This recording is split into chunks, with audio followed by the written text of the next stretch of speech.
history that we are given in our history books is just a shadow of the truth, because it's like if there are 10 people sit and watch something happen, some kind of event somewhere, like an accident scene, each one is going to have a different idea about what happened. In the same way, the people that wrote the history books were generally the people who won the wars, because it was always wars that these things were centered around, generally, pretty much. And so whoever won the war became the person who decided what it was that happened. And for example, if Hitler had won World War II, our history books would read real different.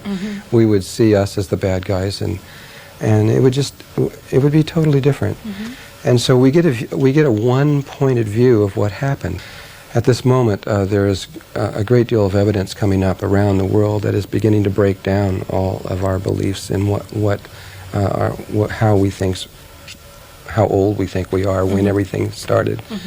And we believe that everything started approximately 3800 BC in Samaria, and the evidence now has totally destroyed that. That just cannot be true. And you said that something happened 13,000 years ago that's still affecting us. Can you talk about that? Well, 13,000 years ago, there was a continent that we have all talked about, but nobody really believes it. Plato described it. Nobody really believes it.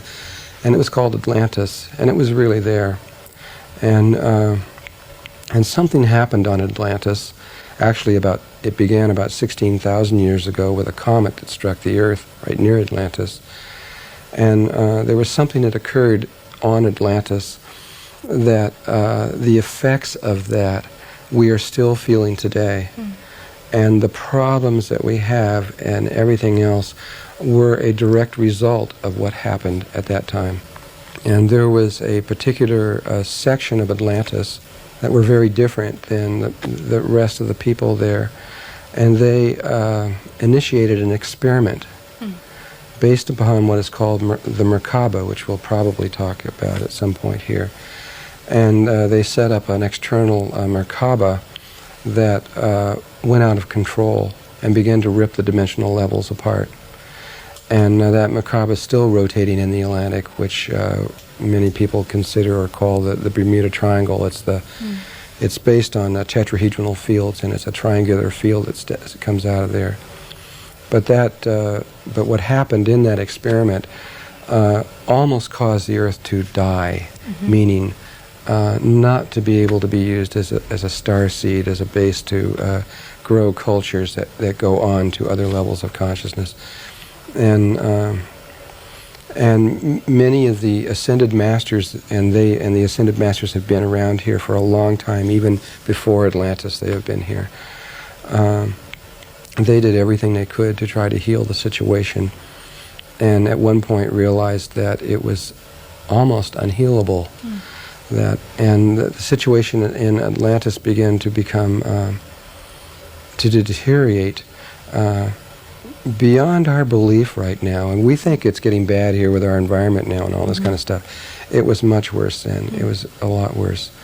Are we still affected by this field that was set in motion 13,000 years ago? We sure are. And in fact, there have been many experiments by both our governments, the secret governments, the outer governments, and certain ET races that have set up experiments, some that we do not know of and some of them that we do know of, like the Philadelphia experiment and the Montauk experiment and other ones that have been used to try to correct that experiment that happened there.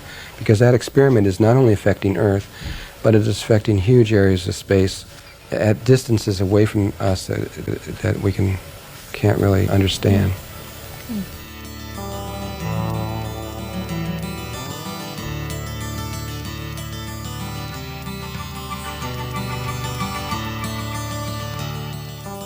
I want to talk a little bit about the Flower of Life, which is the name of this seminar, and you've talked about how this particular geometry has appeared in Egypt, in Turkey, in Greece, in Ireland, and England, all these different places. And what is some of the meanings that are contained in that geometry? The Flower of Life is an image, like you said, that it has been found all over the planet.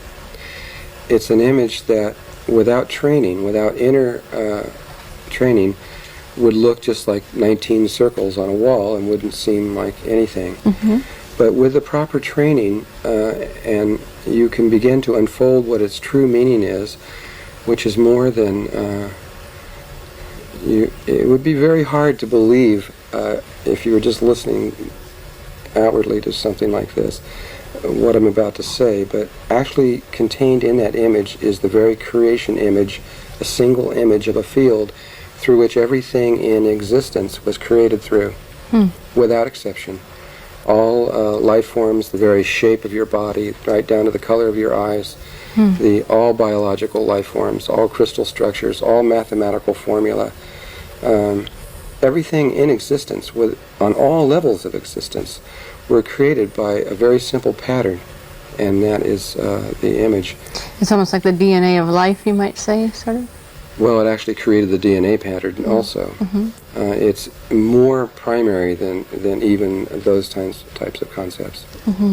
In the workshop, we will go into detail to show that to the mind, because that's an important thing. Going back to Atlantis just for a moment, when things began to fall apart on a dimensional level, we at one point, a very specific point in our history, we fell from a very high level of consciousness. We dropped through these dimensional levels, which are consciousness levels, down, down, down, down, down, from a place that right now we don't even have the ability to imagine where we were at. We were so high. All the way down to this place now called Earth, where we are now, which is the absolute, almost the absolute bottom of the barrel of consciousness, of self-aware consciousness. We think we're the greatest thing around, and we're really the lowest thing around.